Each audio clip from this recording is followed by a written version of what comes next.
بسم الله الرحمن الرحيم. الحمد لله رب العالمين الرحمن الرحيم مالك يوم الدين. إياك نعبد وإياك نستعين. اهدنا الصراط المستقيم صراط الذين أنعمت عليهم غير المغضوب عليهم ولا الضالين.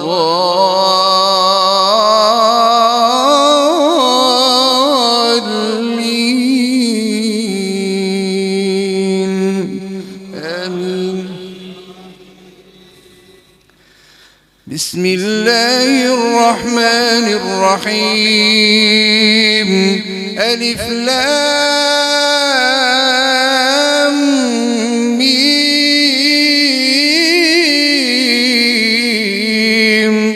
ذلك الكتاب لا ريب فيه هدى للمتقين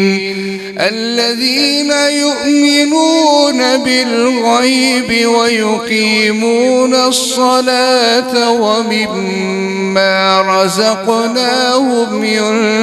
ينفقون والذين يؤمنون بما أنزل إليك وما أنزل من قبلك وبالآخرة هم يوقنون. أولئك على هدى من ربهم وأولئك هم المفلحون. إن الذين كفروا سواء عليهم أأنذرتهم أم لم تنذرهم لا يؤمنون. ختم الله على قلوبهم وعلى سمعهم وعلى أبصارهم غشاوة ولهم عذاب عظيم. ومن الناس من يقول آمنا بالله وباليوم الآخر وما هم بمؤمنين يخادعون الله والذين آمنوا وما يخدعون إلا أنفسهم وما يشعرون. في قلوبهم مرض فزادهم الله مرضا ولهم عذاب أليم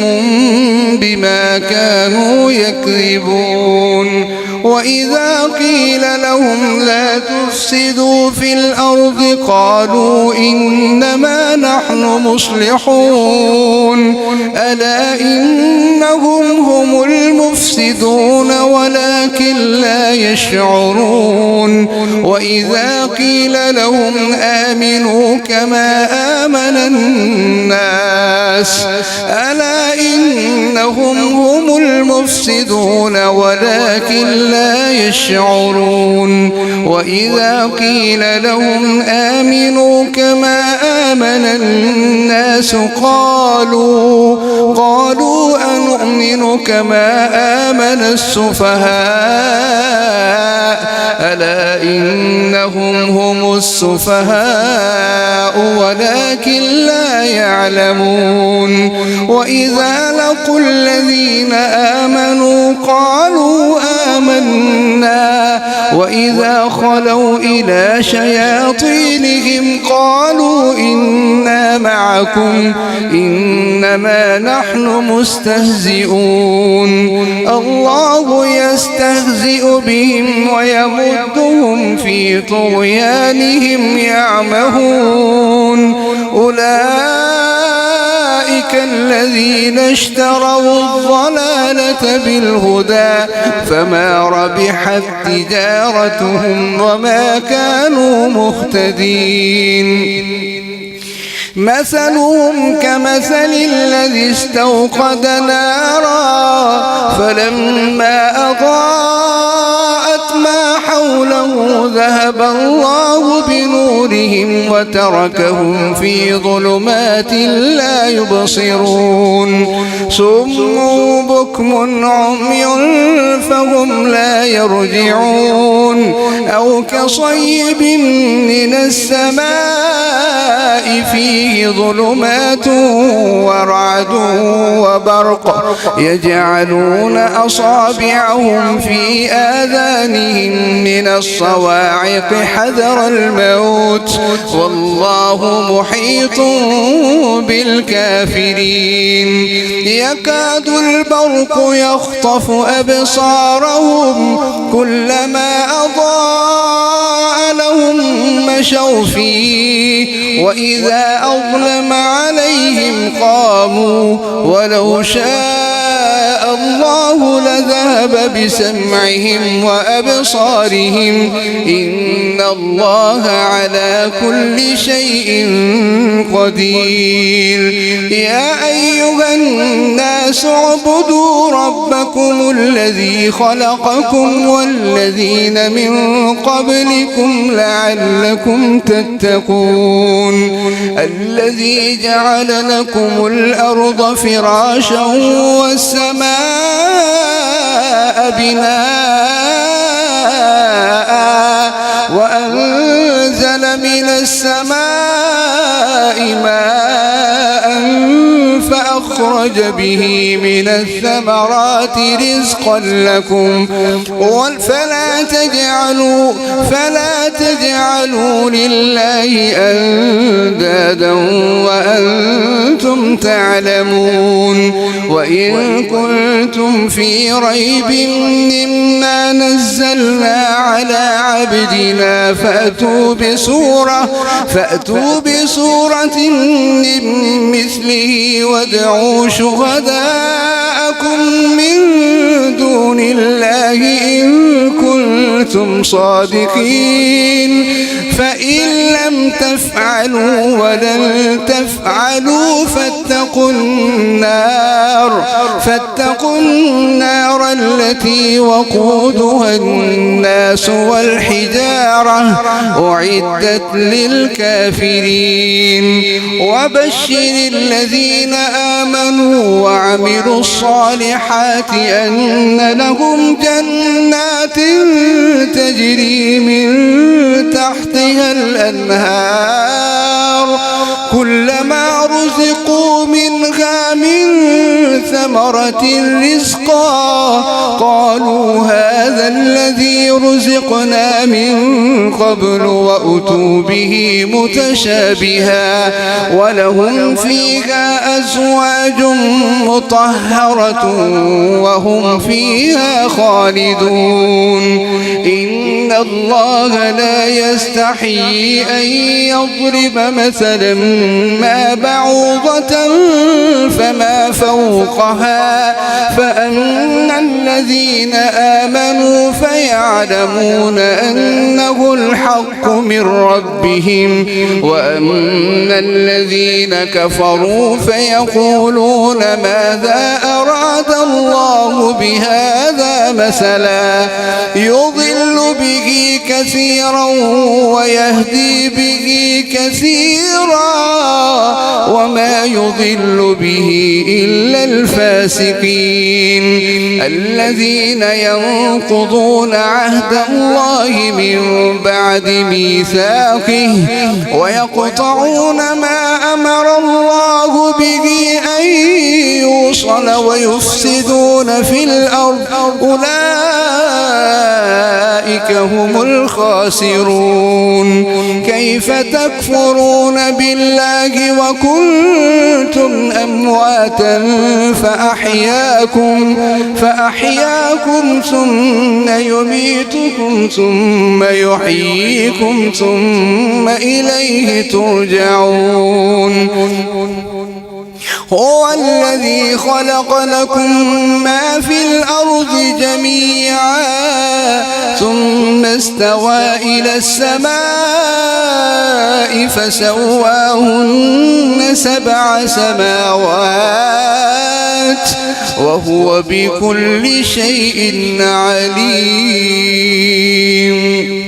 وإذ قال ربك للملائكة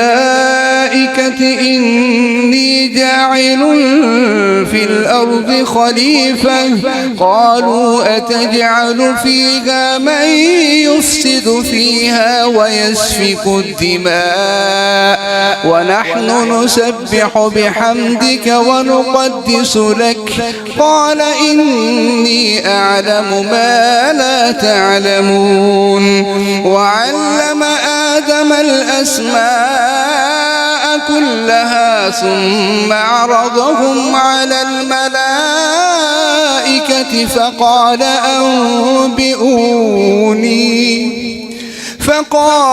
أنبئوني بأسماء هؤلاء إن كنتم صادقين قالوا سبحانك لا علم لنا إلا ما علمتنا إنك أنت العليم الحكيم قال يا آدم أنبئهم بأسمائهم فلما أنبأهم بأسمائهم قال ألم أقل لكم إني أعلم غيب قال ألم أقل لكم إني أعلم غيب السماوات والأرض وأعلم ما تبدون وما كنتم تكتمون وإذ قلنا للملائكة اسجدوا لآدم فسجدوا إلا إبليس أبى واستكبر وكان من الكافرين وقلنا يا آدم اسكن أنت وزوجك الجنة وكلا منها رغدا حيث شئتما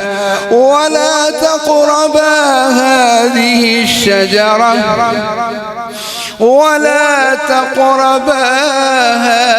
الشجرة فتكونا من الظالمين فأزلهما الشيطان عنها فأخرجهما مما كانا فيه وقلنا اهبطوا بعضكم لبعض عدو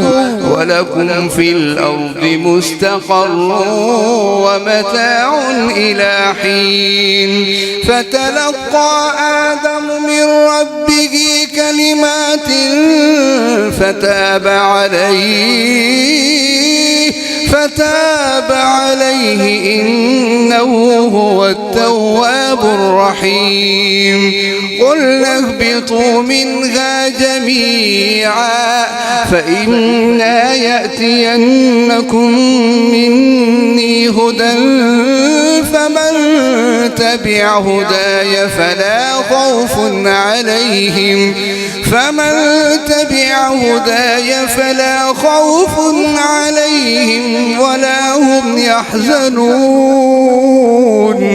والذين كفروا وكذبوا بآياتنا أولئك أصحاب النار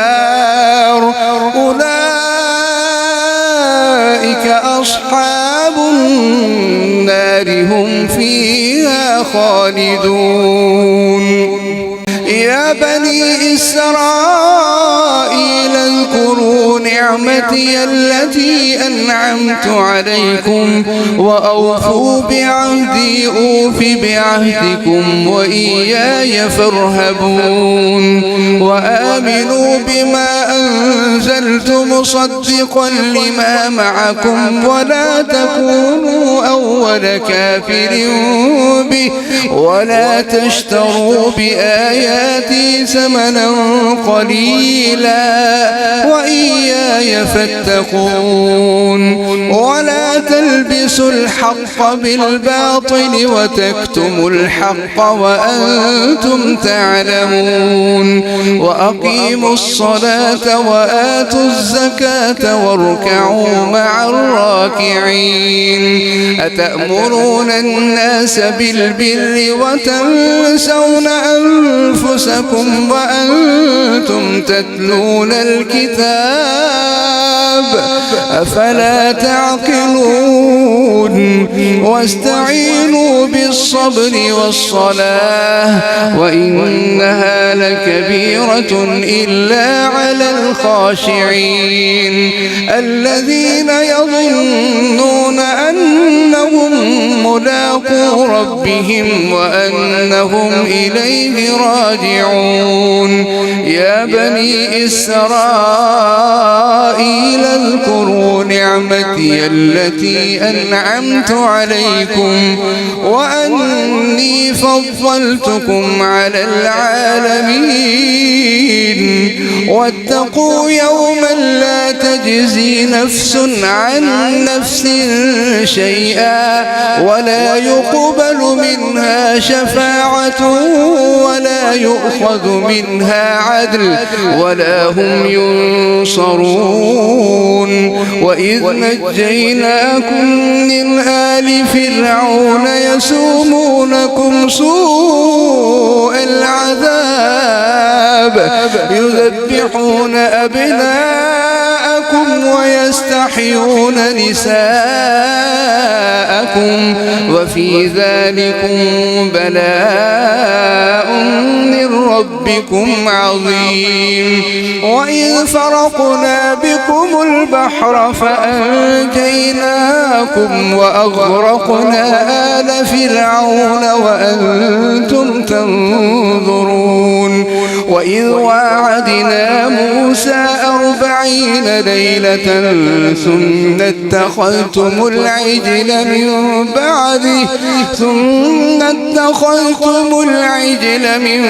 بعده وأنتم ظالمون. ثم عفونا عنكم من بعد ذلك لعلكم تشكرون.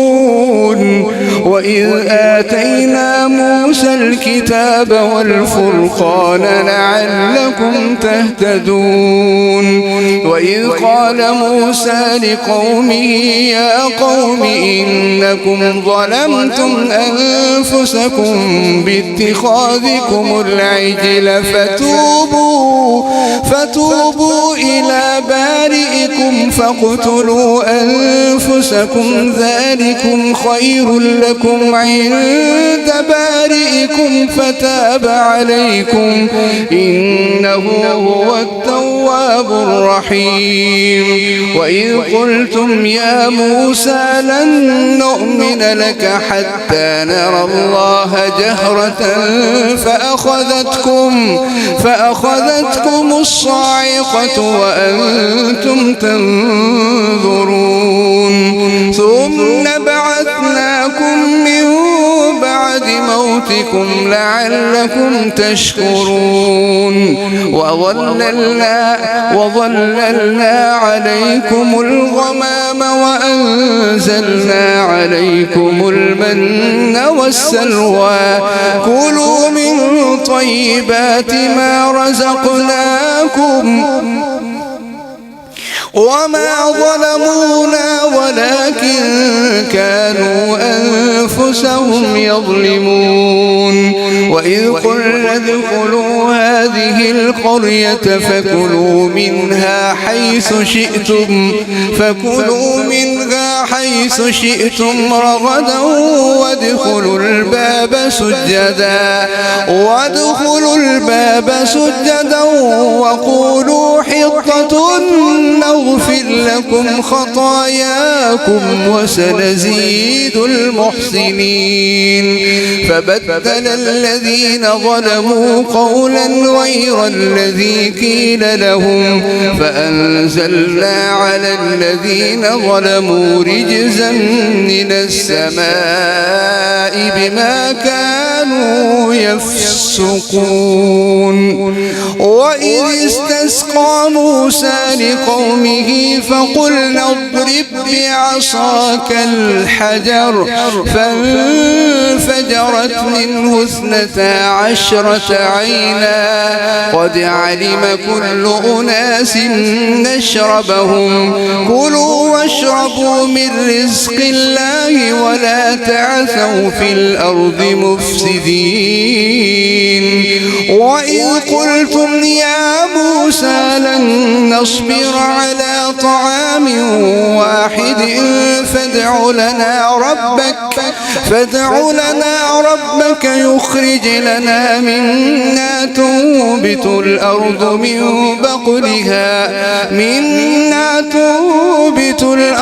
من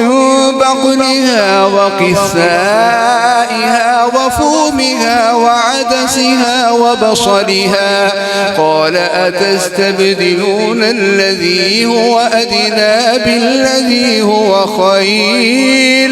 اهبطوا مصرا فإن لكم ما سألتم وضربت عليهم الذلة والمسكنة وباءوا بغضب من الله ذلك بأنهم كانوا يكفرون بآيات الله ويقتلون النبيين بغير الحق ذلك بما عصوا وكانوا يعتدون. إن الذين آمنوا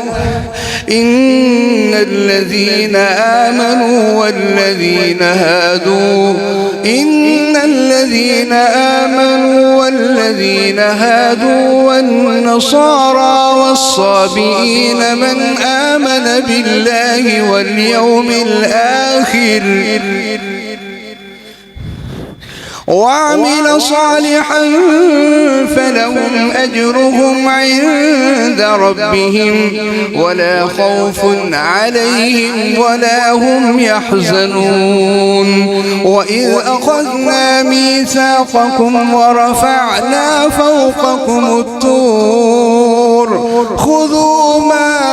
آتيناكم بقوة واذكروا ما فيه لعلكم تتقون. ثم توليتم من بعد ذلك فلولا فضل الله عليكم ورحمته لكنتم من الخاسرين. ولقد علمتم الذين اعتدوا منكم في السبت فقلنا لهم كونوا قردة خاسئين فجعلناها نكالا لما بين يديها وما خلفها وموعظة للمتقين. وإذ قال موسى لقومه إن الله يأمركم أن تذبحوا بقرة قالوا أتتخذنا هزوا قال أعوذ بالله أن أكون من الجاهلين. قالوا ادع لنا ربك يبين لنا ما هي قال إنه يقول إنها بقرة لا فارض ولا بكر عوان بين ذلك فافعلوا ما تؤمرون. قالوا ادع لنا ربك يبين لنا ما ما لونها قال إنه يقول إنها بقرة صفراء فاقع لونها تسر الناظرين قالوا ادع لنا ربك يبين لنا ما هي إن البقرة تشابه علينا وإنا إن شاء الله لمهتدون قال إنه يقول إنها بقرة لا ذلول تثير الأرض ولا تسقي الحرث مسلمة لا شية فيها قالوا الآن جئت بالحق فذبحوها وما كادوا يفعلون وإذ قتلتم نفسا فادارأتم فيها والله مخرج ما كنتم تكتمون فقلنا اضربوه ببعضها كذلك يحيي الله الموتى ويريكم آياته لعلكم تعقلون ثم قست قلوبكم من بعد ذلك فهي كالحجارة أو أشد قسوة وإن من الحجارة لما يتفجر منه الأنهار وإن منها لما يشقق فيخرج منه الماء وإن منها لما يهبط من خشية الله وما الله بغافل عما تعملون أفتطمعون أن يؤمنوا لكم وقد كان فريق منهم يسمعون كلام الله ثم يحرفونه من بعد ما عقلوه وهم يعلمون وإذا لقوا الذين آمنوا قالوا آمنا وإذا خلا بعضهم إلى بعض قالوا أتحدثونهم بما فتح الله عليكم ليحاجوكم به عند ربكم أفلا تعقلون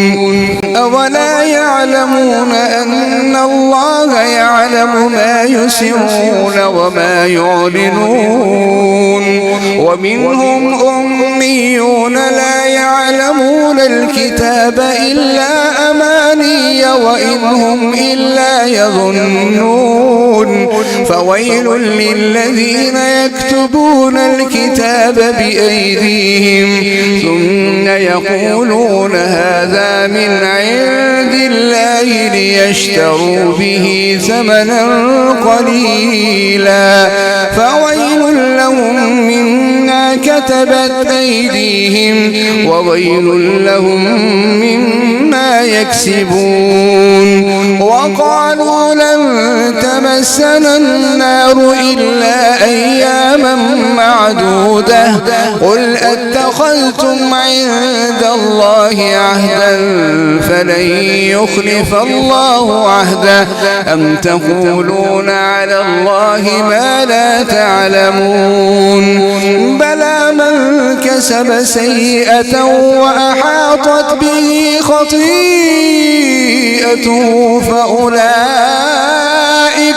فأولئك أصحاب النار هم فيها فيها خالدون والذين آمنوا وعملوا الصالحات أولئك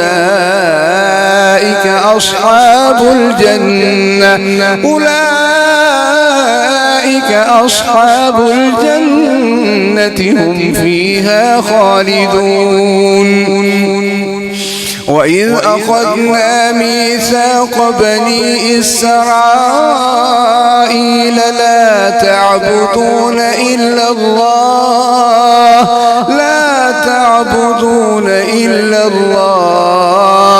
وبالوالدين إحسانا وذي القربى واليتامى والمساكين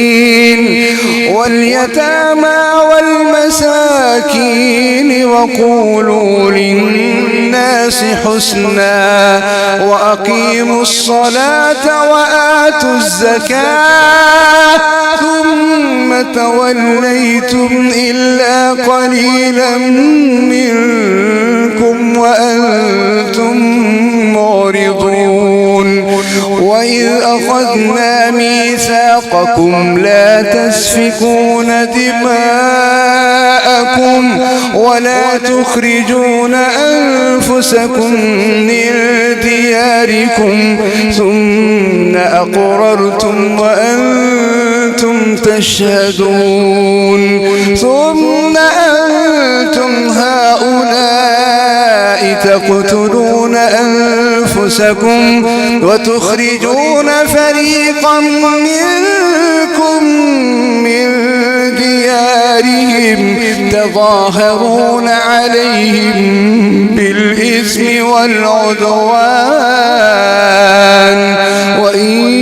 يأتوكم أسارى تفادوهم وهو محرم عليكم إخراجهم أفتؤمنون ببعض الكتاب وتكفرون ببعض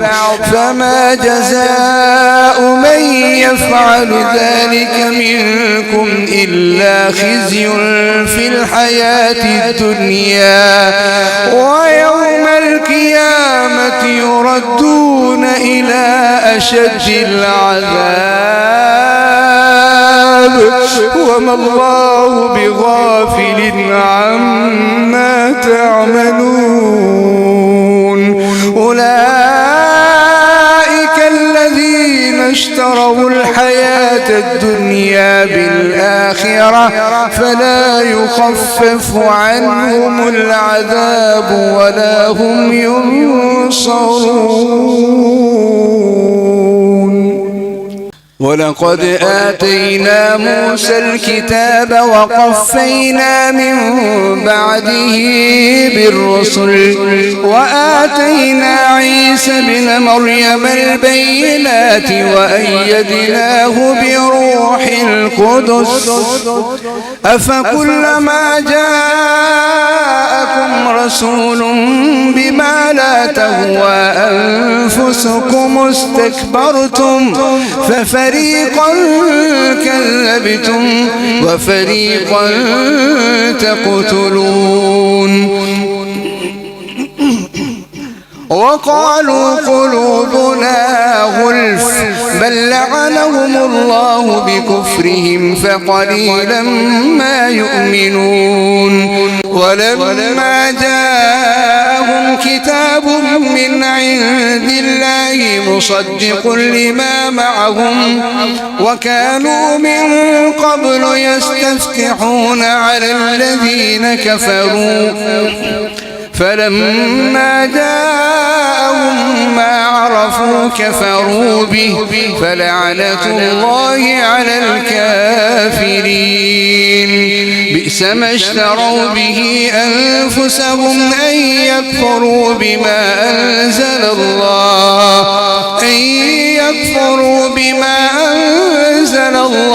بغيا أن ينزل الله من فضله على من يشاء من عباده فباءوا بغضب على غضب وللكافرين عذاب مهين. وإذا قيل لهم آمنوا بما أنزل الله قالوا نؤمن بما أنزل علينا ويكفرون بما وراءه وهو الحق مصدقا لما معهم. قل فلم تقتلون أنبياء الله من قبل إن كنتم مؤمنين. ولقد جاءكم موسى بالبينات ثم اتخذتم العجل من بعده وأنتم ظالمون. وإذ أخذنا ميثاقكم ورفعنا فوقكم الطور خذوا ما آتيناكم بقوة واسمعوا قالوا سمعنا وعصينا وأشربوا في قلوبهم العجل بكفرهم. قل بئس ما يأمركم به إيمانكم إن كنتم مؤمنين. قل إن كانت لكم الدار الآخرة عند الله خالصة من دون الناس فتمنوا الموت إن كنتم صادقين ولن يتمنوه أبدا بما قدمت أيديهم والله عليم بالظالمين.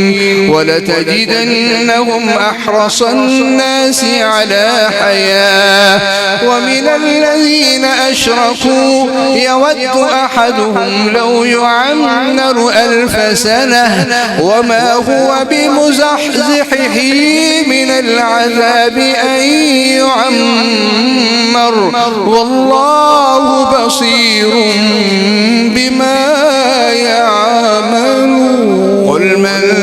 كان عدوا لجبريل فإنه نزله على قلبك بإذن الله مصدقا لما بين يديه وهدى وبشرى للمؤمنين. من كان عدوا لله وملائكته ورسله وجبريل وميكال فإن الله عدو للكافرين. ولقد أنزلنا إليك آيات بينات وما يكفر بها إلا الفاسقون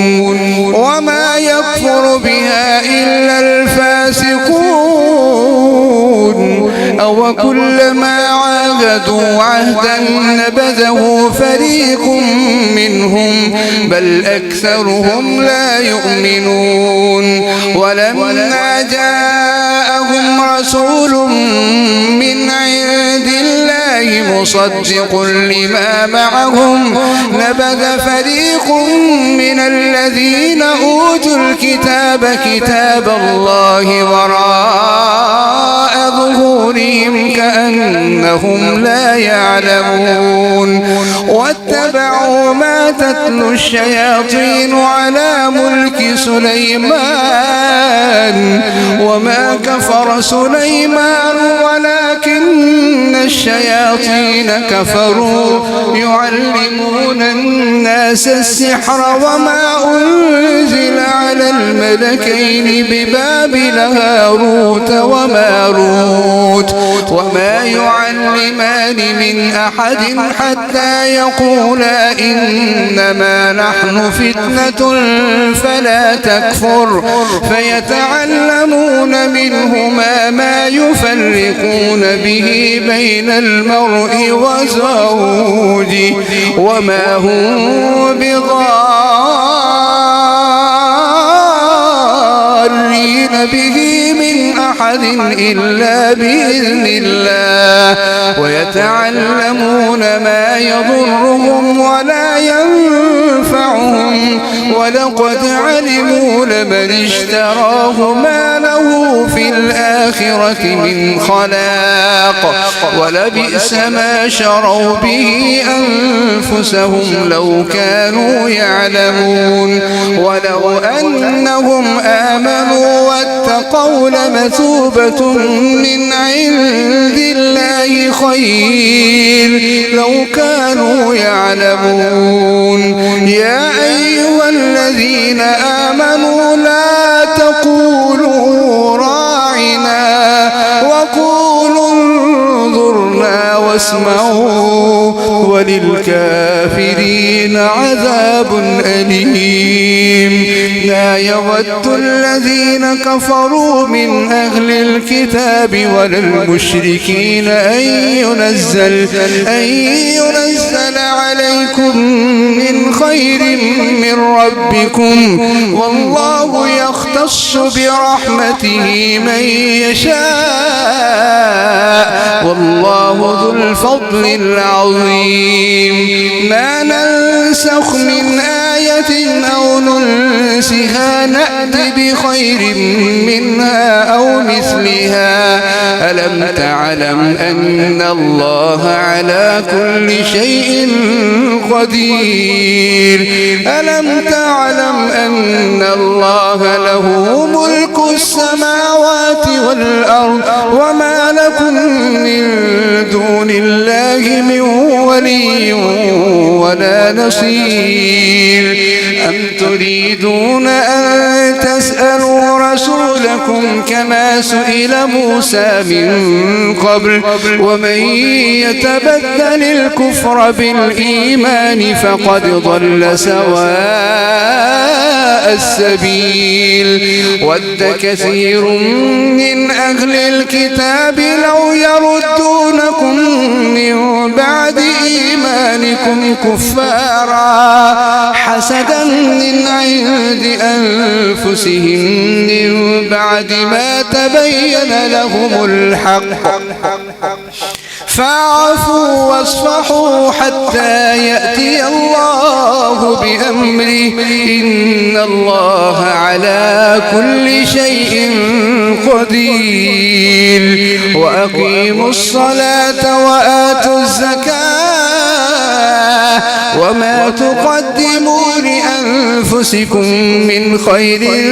تجدوه عند الله إن الله بما تعملون بصير وقالوا لن يدخل الجنة إلا من كان هودا أو نصارى تلك أمانيهم قل هاتوا برهانكم إن كنتم صادقين بلى من أسلم وجهه لله وهو محسن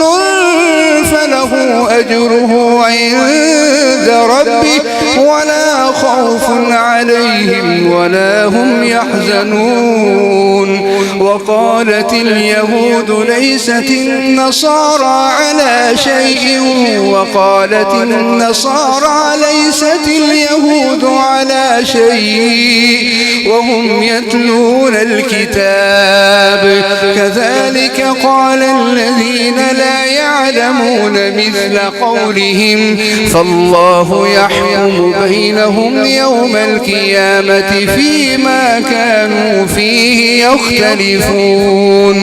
ومن أظلم ممن منع مساجد الله أن يذكر فيها اسمه وسعى في خرابها أولئك ما كان لهم أن يدخلوها إلا خائفين لهم في الدنيا خزي ولهم في الآخرة عذاب عظيم ولله المشرق والمغرب ولله المشرق والمغرب ولله المشرق والمغرب فأينما تولوا فثم وجه الله إن الله واسع عليم. وقالوا اتخذ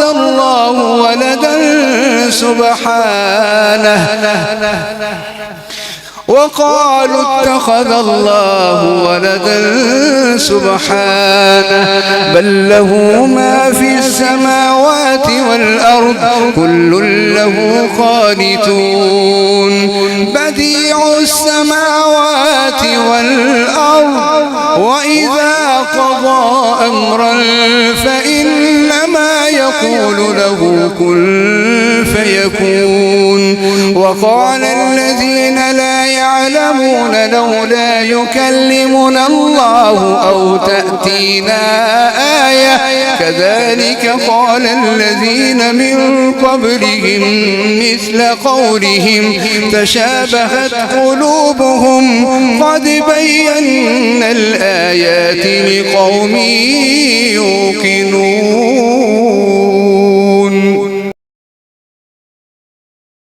إنا أرسلناك بالحق بشيرا ونذيرا ولا تسأل عن أصحاب الجحيم ولن ترضى عنك اليهود ولا النصارى حتى تتبع ملتهم قل إن هدى الله هو الهدى ولئن اتبعت أهواءهم بعد الذي جاءك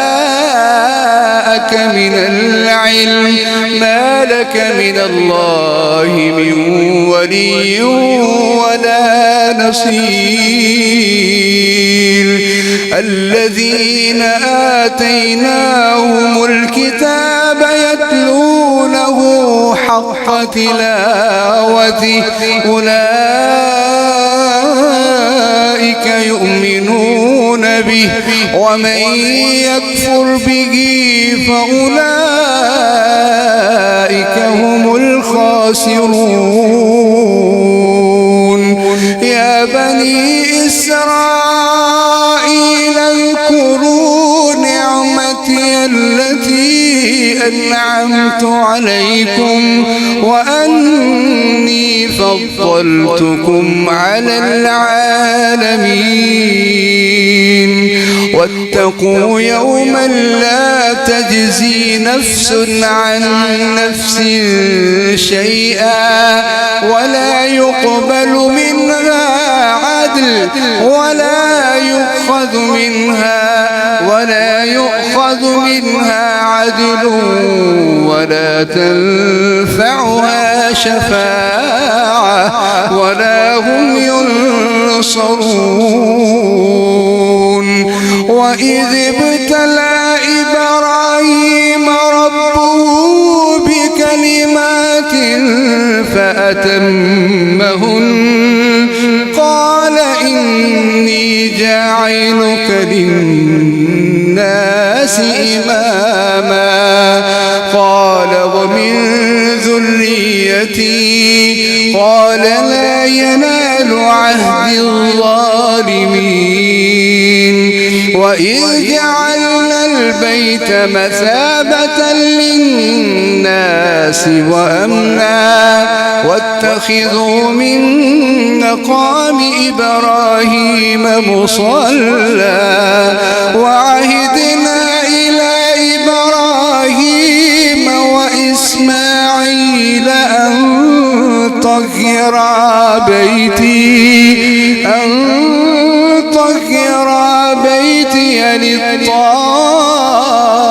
للطائفين والعاكفين والركع السجود. وإذ قال إبراهيم رب اجعل هذا بلدا آمنا وارزق أهله من الثمرات من آمن منهم بالله الآخر قال ومن كفر فأمتعه قليلا ثم أضطره إلى عذاب النار وبئس المصير ثم أضطره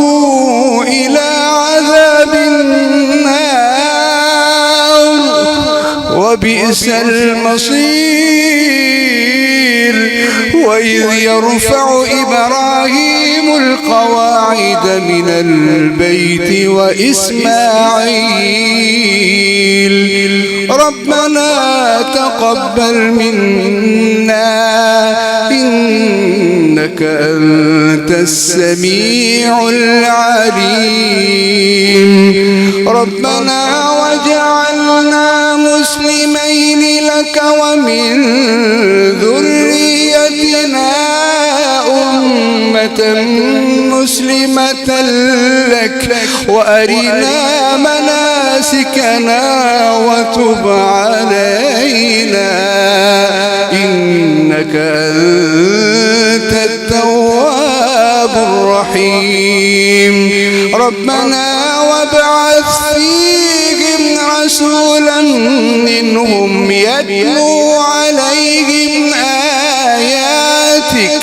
يتلو عليهم آياتك ويعلمهم الكتاب والحكمة ويزكيهم إنك أنت العزيز الحكيم ومن يرغب عن ملة إبراهيم إلا من سفه نفسه ولقد اصطفيناه في الدنيا وإنه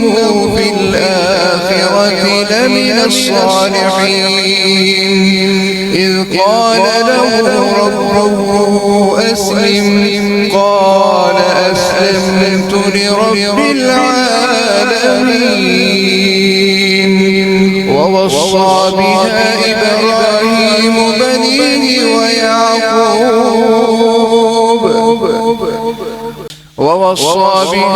إبراهيم بنيه ويعقوب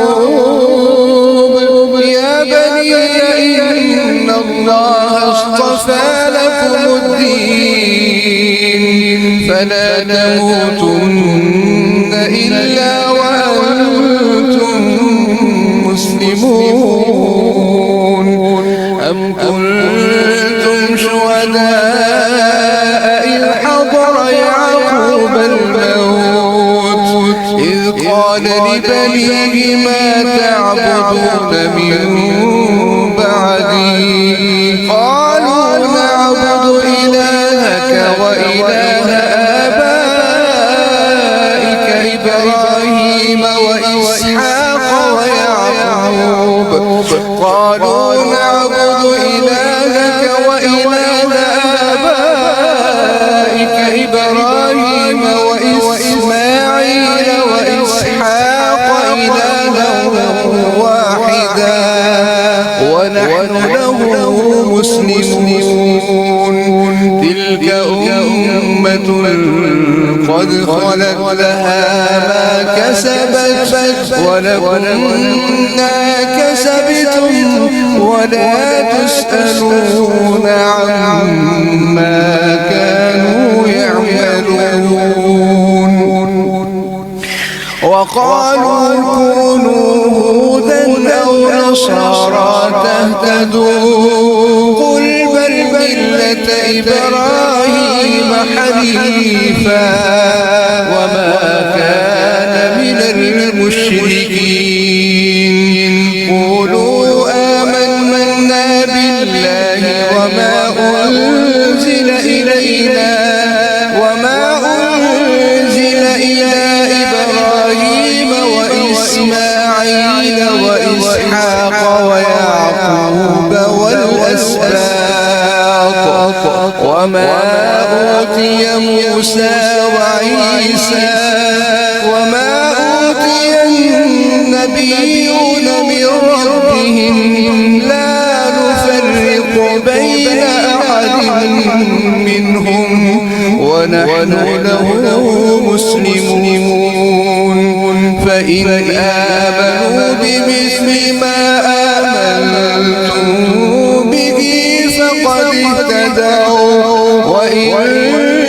تولوا فإنما هم في شقاق فسيكفيكهم الله وهو السميع العليم صبغة الله ومن أحسن من الله صبغة ونحن له عابدون قل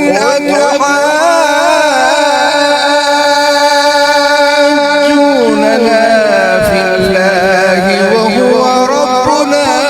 وربكم ولنا أعمالنا ولكم أعمالكم ونحن له مخلصون أم تقولون إن إبراهيم وإسماعيل وإسحاق ويعقوب والأسباط كانوا هودا أو نصارى قل أأنتم أعلم أم الله ومن أظلم ممن كتم شهادة عنده من الله وما الله بغافل عما تعملون تلك أمة قد خلت لها ما كسبت ولكم ما كسبتم ولا تسألون